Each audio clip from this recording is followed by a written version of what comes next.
हम लोग ऑक्सीकरण अवकरण क्या करके आए हैं, पढ़ करके आए हैं ना। और उसमें हम लोग 10 के लेवल में ना, 10 के लेवल में ऑक्सीकरण के 5 परिभाषा, उसका बहुत अच्छा एग्जाम्पल। उसके बाद अवकरण का 5 परिभाषा सीखे हम लोग, 5 परिभाषा डिफिनेशन सीखे हुए हैं ना। और उसमें सबसे इम्पोर्टेंट चीज है जो 10 में कोई भी लड़का इसको नहीं जानना चाहता, ना जानता है, ना मास्टर साहब उसको बताना चाहते हैं, वो है हम लोग ऑक्सीकरण संख्या निकालने के लिए उसमें सीखे हैं 10 में, जबकि 11 में हम लोग सीखना है। बात समझे, ऑक्सीकरण संख्या उसमें निकालने का बहुत अच्छा तरीका और बहुत आसान तरीके से हम उसको क्या किए बताए हुए हैं। बात समझे कि ना समझे। आज जो हम लोगों को पढ़ना है वहां तो सेपरेट पढ़े हैं ऑक्सीकरण और सेपरेट पढ़े हैं अवकरण, लेकिन आज जो हम लोगों को पढ़ना है देखना ये हमको ध्यान दोगे कि जैसे हम Na से अगर Na+ बनाते, ध्यान से सुनोगे। और एक और चीज याद रखोगे, जिस चीज पर जितना चार्ज होता है वही उसका ऑक्सीकरण संख्या होता है। जिस चीज पर जितना उसका चार्ज होगा उसका ऑक्सीकरण संख्या उतना ही वही होगा। मतलब जैसे हम तुमसे पूछे कि Zn, तो Zn2+, अब Zn2+ के बारे में हम तुमसे पूछे तो इस पर कितना चार्ज है, 2 है, तो इसका ऑक्सीकरण संख्या यहाँ कितना है, 2 है। और नहीं रहेगा तो 0, नहीं रहेगा तो कल ही तो बताए थे 0, सिंपल रहेगा, नॉर्मल रहेगा, उदासीन रहेगा तो उसका ऑक्सीकरण संख्या 0 हो जाएगा। चाहे अणु हो चाहे यौगिक हो। आयन कैसे हो जाएगा, आयन तो पहले ही प्लस माइनस कर दिए हो। बात समझे कि ना। अणु हो या यौगिक हो या परमाणु हो, उदासीन है तो उसका ऑक्सीकरण संख्या 0 हो जाएगा। तो यहाँ जिंक का कुछ नहीं दिया तो जिंक का ऑक्सीकरण संख्या 0। अगर कॉपर का हम प्लस कह दे तो प्लस का मतलब यहाँ कुछ नहीं तो 1 है, तो इसका ऑक्सीकरण संख्या +1 हो गया। बोलो बात बुझे कि ना बुझे। अच्छा, तो ये कहानी समझ में आई थी, बड़ा ही अच्छा तरीके से हम लोग पढ़े हैं। अब देखोगे, अब जो हम लोग को पढ़ना है, अब हम तुमसे पूछे कि Na से Na+ हम बना दे, Na से Na+ बना दे, तो ये बात बताओ कि अभिक्रिया लेफ्ट से राइट हो रही है कि राइट से लेफ्ट हो रही है, लेफ्ट से राइट हो रही है। यहाँ हम सोडियम का ऑक्सीकरण संख्या बताएं, यहाँ +1, 1 नहीं बोलेगा, +1 बोलेंगे। हम तुमको बोले थे कि परिभाषा में सबसे लास्ट वाला परिभाषा मोस्ट इंपॉर्टेंट, अब कभी फ्लप करने वाला वो नहीं है, पूरे होल लाइफ में तुमको बता रहे जहां तक केमिस्ट्री तुम पढ़ोगे। लास्ट वाला परिभाषा याद है तुमको, increases of oxidation number is called oxidation number. ऑक्सीकरण संख्या में वृद्धि समझ रहे हो, पहले से बढ़ जाए तो ऑक्सीकरण कहलाएगा, और डिक्रीजेज ऑफ ऑक्सीडेशन नंबर ऑक्सीकरण संख्या का घटना क्या कहलाएगा, अवकरण कहला जाएगा। बात समझ रहे हो, जैसे कुछ है और उससे वह घट जा रहा है तो क्या कहलाएगा। अब यहाँ हमको बता दो 0 है, यहाँ +1 है, तो 0 से +1 बढ़ा कि घटा, बढ़ा कि घटा, बढ़ा है। तो बढ़ा है तो लेफ्ट से राइट की ओर ऑक्सीकरण हो रहा है कि अवकरण हो रहा है, ऑक्सीकरण हो रहा है। और किसका ऑक्सीकरण हो रहा है, सोडियम का ऑक्सीकरण हो रहा है। और अब देखो रिवर्स कर रहे हैं, इसको उल्टा कर रहे हैं, Na+ से Na कर दिए, Na+ से Na कर दिए, यहाँ +1, यहाँ अब बताओ +1 से 0 घटा है कि बढ़ा है, घटा है, घटा है कि बढ़ा है, घटा है। तो घटा है तो घटने पे जब ऑक्सीकरण से घटेगा तो कौन सी प्रक्रिया हुई, अवकरण हो गया। और यहाँ किसका अवकरण हो रहा है, सोडियम आयन का हो रहा है। अवकृत होकर क्या दिया, सोडियम दे दिया। यहाँ सोडियम ऑक्सीकृत होकर के क्या दिया, सोडियम आयन दे दिया। बोलो जी, नहीं आ रहा समझ में। मान लो कि हम तुमसे पूछ दे कि Fe2+ से ये Fe3+ हो गया, Fe2+ से Fe3+ हो गया, तो ये बता दो यहाँ ऑक्सीकरण संख्या, यहाँ प्लस माइनस यहाँ बोलना पड़ेगा, +3। अब बताओ +2 से +3 बढ़ा कि घटा, बढ़ा है तो ये क्या हो रहा है, ऑक्सीकरण हो रहा है। बोलो इसमें क्या हो रहा है, ऑक्सीकरण, समझ रहे हो। और इसमें बताओ, इसमें अवकरण हो रहा है। बातें कुछ आ रही समझ में? अब बुझाया कि ना कुछ बात में? चाहोगे तो नोट कर सकते।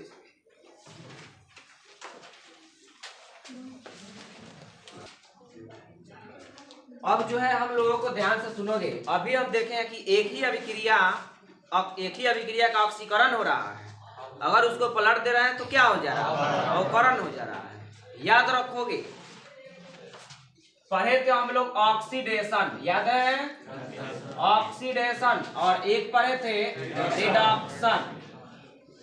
पूरा डिटेल कॉन्सेप्ट हम लोग पिछले वीडियो में जाने हैं। यहाँ देखोगे, अभी हम लोगों को ये शिक्षा मिली कि कोई भी अभिक्रिया है वह केवल ऑक्सीकरण नहीं है, केवल अवकरण नहीं है। ये दोनों जो है साथ साथ हो रही है। मतलब क्या? ऑक्सीकरण अभिक्रिया, अवकरण अभिक्रियाएं हमेशा साथ साथ होती है। एक तरफ से देखा जाए तो ऑक्सीकरण हो रहा है, उसी को दूसरे तरफ से देखा जाए तो अवकरण हो रहा है ना? इसीलिए ये अभिक्रियाएं जो है साथ साथ होती है। तो देखो, इसको कंबाइंड करके रेडॉक्स अभिक्रिया इसका नाम दे दिया गया है। क्या दे दिया गया इसका नाम? Redox. Redox reaction. Redox reaction तुमसे कोई पूछेगा कि किसको बोलते हैं तो बोलेंगे चूंकि ऑक्सीकरण अभिक्रिया और अवकरण अभिक्रिया हमेशा साथ साथ होती है। Oxidation reaction and reduction reaction go to by side. बस समझे? इसलिए इसको हम लोग क्या बोलते हैं? रिडॉक्स रिएक्शन, रेडॉक्स अभिक्रिया, रेडॉक्स अभिक्रिया।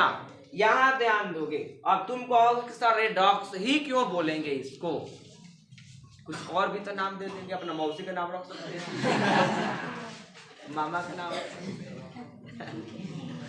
रेडॉक्स क्यों हो गया? ना मैं कितना जना है सोच रहा कि काहे सर सब अन्याय काहे हो रहा है।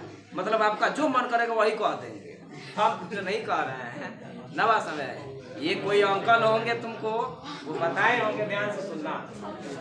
तो सुनो, ये आया कहाँ से? हम तुमसे पूछे रेडॉक्स रिएक्शन, ये कॉम्बिनेशन है किसका? ऑक्सीडेशन और रिडक्शन का।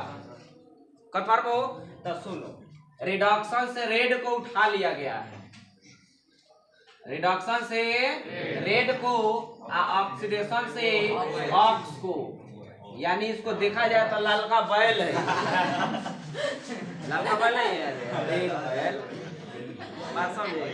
परीक्षा में पूछते कि लाल का बैल अभिक्रिया किसे कहते हैं तो बोलेंगे लाल का बैल अभिक्रिया is the combination of oxidation है।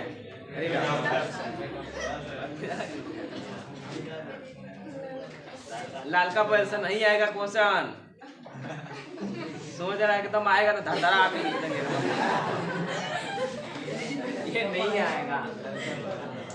यानी तुमको ये कॉन्सेप्ट जरूर मिल गया होगा कि ये जो रेडॉक्स है ये कंबाइंड हुआ है किससे? ऑक्सीडेशन से और रिडक्शन से कंबाइंड हुआ है। बात समझे कि ना समझे? तो यहाँ देखोगे हम रेडॉक्स रिएक्शन, तो इसी को कंबाइंड कर देंगे तो क्या मिल जाएगा? रेडॉक्स। क्या हो जाएगा? ये रिएक्शन। इसको हिंदी में भी वही लिखा जाता है एनसीईआरटी में। बात मत करो, एनसीईआरटी में इसका अलग नाम दे दिया गया है जो कि हमको नाम याद नहीं है, जाते जाते हम बता देंगे, याद पड़ जाएगा। देखोगे ध्यान से, रेडॉक्स अभिक्रिया देखेंगे चूंकि ऑक्सीकरण एवं अवकरण अभिक्रियाएं हमेशा, कभी कभी की हमेशा साथ साथ होती है।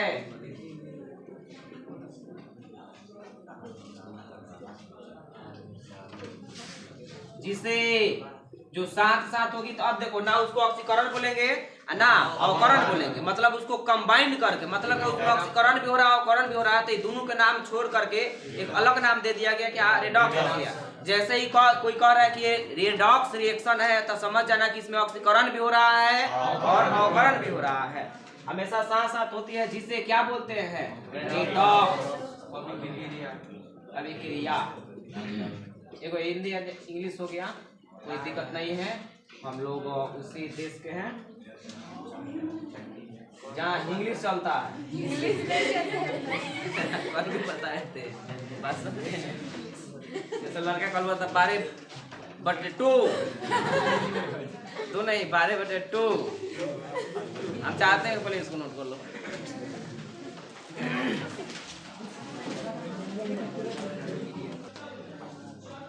अब देखना एग्जाम्पल, अब देखोगे ये एग्जाम्पल इंपॉर्टेंट है, ध्यान से सुनो। अब पूछ देगा तुमको परीक्षा में ये कि कौन सी अभिक्रिया है, तो ये रेडॉक्स अभिक्रिया है। अब कोई भी अभिक्रिया रेडॉक्स होती है क्योंकि उसमें ऑक्सीकरण और करण साथ साथ होते हैं। देखो कहाँ कहाँ ऑक्सीकरण देखो तो हम तुमको तुलना किससे करेंगे? कॉपर की तुलना कॉपर से करेंगे, हाइड्रोजन की तुलना हाइड्रोजन से ना करेंगे। बात समझे कि ना समझे? जैसे हम तुमसे पूछे कि वह आदमी बहुत तेज दौड़ता है, तो वह आदमी बहुत तेज दौड़ता है, इसे कहने का तुम्हारे मतलब क्या तात्पर्य मिल रहा है कि वह घोड़ा से तेज दौड़ता है, किरण से, आदमी से ही। बात समझे कि ना समझे? तो यहाँ हम लोग तुलना करेंगे तो कॉपर की तुलना कॉपर से करेंगे, हाइड्रोजन की तुलना, तब ऑक्सीकरण अवकरण इसमें हम बताएंगे। ध्यान देना, सुनोगे ध्यान से। यहाँ से तो ये कॉपर वाला है, ये कॉपर वाला को हम देख रहे हैं, देखोगे ध्यान से। कॉपर वाला को कॉपर वाला से तुलना की। अब बता दो कि यहाँ कॉपर का ऑक्सीकरण संख्या हम निकाले, तो कॉपर का निकालने के लिए बताए हैं। तो x मान लो ऑक्सीजन का -2 बराबर, तो x बराबर, तो यहाँ कॉपर का ऑक्सीकरण संख्या +2 है। यहाँ देखो कॉपर का ऑक्सीकरण संख्या बताए ना, उदासीन अवस्था में ये न्यूट्रल है, तो यहाँ 0 हो गया। अब बता दो +2 से 0 बढ़ा है कि घटा है? तो घटने की क्रिया को ऑक्सीकरण की अवकरण यानी CuO का क्या हो रहा है? अवकरण हो रहा है। बात समझे? ऐसे भी तो तुमको लग रहा है ना यहाँ से ऑक्सीजन निकल रहा है, लेकिन नॉर्मल रिएक्शन है में फंस रहा है। लेकिन बहुत भारी तो ये वाला हमेशा प्रोसेस अपनाएंगे, ये वाला ये कभी फ्लॉप नहीं करेगा, उसमें फंस जाओगे, इसमें नहीं फंस कभी भी ना। बात समझे? अब बोलो हाइड्रोजन की तुलना, ऊपर वाला मिटा दे इसको। अगर इसको हम देखें तो बता दो हाइड्रोजन को तुलना हाइड्रोजन से कर रहे हैं। यहाँ हाइड्रोजन सिंगल अवस्था में है तो क्या 0, यहाँ किसी के साथ जुड़ा है तो +1 लिखवाए थे, ऐसे भी निकाल के देख सकते हो। बस समझे? तो यहाँ 0 से +1 बढ़ा कि घटा? बढ़ा तो क्या हो रहा है? ऑक्सीकरण हो रहा है। तुम ऐसे भी देख सकते हो कि हाइड्रोजन में यदि ऑक्सीजन जुड़ गया है तो addition of oxygen is called oxidation. बस समझे? यहाँ देख लो, तुलना कर लो H2S से सल्फर को सल्फर से तुलना करेंगे ना, तो देखो यहाँ सल्फर का निकालोगे तो X, यहाँ +2 बराबर 0, तो x बराबर -2, तो यहाँ सल्फर का कितना है? -2, यहाँ सल्फर का 0। अब बताओ -2 से 0 बढ़ा कि घटा? -2 से 0 बढ़ा कि घटा? बढ़ रहा है। अरे नहीं बढ़ रहा है, ये माइनस छोटा है, 0 बड़ा है, -2 से 0 बड़ा है ना। तो ये क्या हो रहा है? ऑक्सीकरण। समझ रहे हो? यहाँ देखोगे, यहाँ हम तुमसे पूछे इसका 0, इसका बताओ क्लोरीन का यहाँ -1, क्लोरीन का -1 होता है। तो यहाँ 0 से -1 बढ़ रहा है कि घट रहा है? बढ़ रहा है ना, घट रहा है। तो घट रहा है तो अब तुमको क्वेश्चन फ्लप करते हुए दिखाई दे रहा है यार? नहीं, ये वहाँ, अच्छा ये वहाँ से देख सकते हो हाइड्रोजन निकल रहा है तो भी तो ऑक्सीकरण हो जाएगा। बात समझे कि ना समझे? बुझा रही है बात? जैसे मान लो और दे दे एग्जाम्पल, मान लो कह दे PbO + A बराबर Pb + CO2। इसमें हम तुमसे पूछे कि बताओ किसका ऑक्सीकरण किसका अवकरण हो रहा है। चूंकि ये रिडॉक्स रिएक्शन है तो रिडॉक्स रिएक्शन तो ऑक्सीकरण भी हो रहा होगा, अवकरण भी हो रहा होगा। तो इसमें हम तुमसे पूछे Pb की तुलना किससे? Pb से। तो यहाँ ऑक्सीकरण से क्या निकालोगे ना Pb का? तो x ऑक्सीजन का -2 बराबर x बराबर, तो यहाँ Pb किस स्टेट में है? +2 के स्टेट में है। यहाँ हम तुमसे पूछे कार्बन, चलो इसका भी निकाल, इसका 0 प्लस 2 से 0 बढ़ा कि घटा, बढ़ा कि घटा, बढ़ा कि घटा, बढ़ा है तो बढ़ा कि घटा, तो घटा है तो कौन सी प्रक्रिया होगा, अवकरण प्रक्रिया हो गई। बोलो, यहाँ हम तुमसे पूछे हैं, यहाँ ध्यान दो, यहाँ से हम तुमसे पूछे, ध्यान देना कि कार्बन में हम तुलना कर दें, यहाँ 0 यहाँ निकालेगा तो +4 के स्टेट में आएगा, कल भी दिए थे होमवर्क। तो यहाँ 0 से +4 बढ़ रहा है कि घट रहा है, बढ़ रहा है तो बताओ।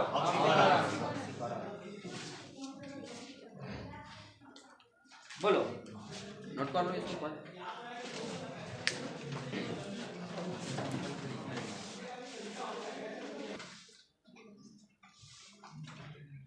ये आ रहा है समझ में, इसमें डाउट नहीं है, सुनोगे ध्यान से। इसमें एक चीज याद रखोगे, जिसका देखोगे इंपॉर्टेंट, ध्यान से सुनो, जिसका किसका, जिसका ऑक्सीकरण होता है, जिसका ऑक्सीकरण होता है वह पदार्थ जो होता है अवकारक कहलाता है। जिसका ऑक्सीकरण होता है वह पदार्थ अवकारक कहलाता है। इसको रिड्यूसिंग एजेंट बोलते हैं, रिड्यूसिंग एजेंट। और जिसका किसका, जिसका हाँ जिसका अवकरण होता है, जिसका अवकरण होता है वह ऑक्सीकारक कहलाता है, ऑक्सीकारक, ऑक्सीकारक ऑक्सीडाइजिंग। जैसे हम तुमसे पूछे कि CuO का यहाँ क्या हो रहा, अवकरण हो रहा है, यानी CO कैसा पदार्थ है, तो ऑक्सीकारक पदार्थ है। समझ लो बात को। यहाँ हम तुमसे पूछे सबसे अधिक बार हमेशा ये क्वेश्चन पूछा जाता है, ये वाला ध्यान से सुनना, अब भी पूछा गया है। यहाँ H2S का क्या हो रहा है, ऑक्सीकरण हो रहा है। H2S का क्या हो रहा है, ये पदार्थ कैसा है, अवकारक, रिड्यूसिंग एजेंट। ये हमेशा परीक्षा में पूछता है और इसी में लड़का कंफ्यूजन में रहता है, याद रखेंगे। उसको बुझाई भी नहीं करता क्या हो रहा है।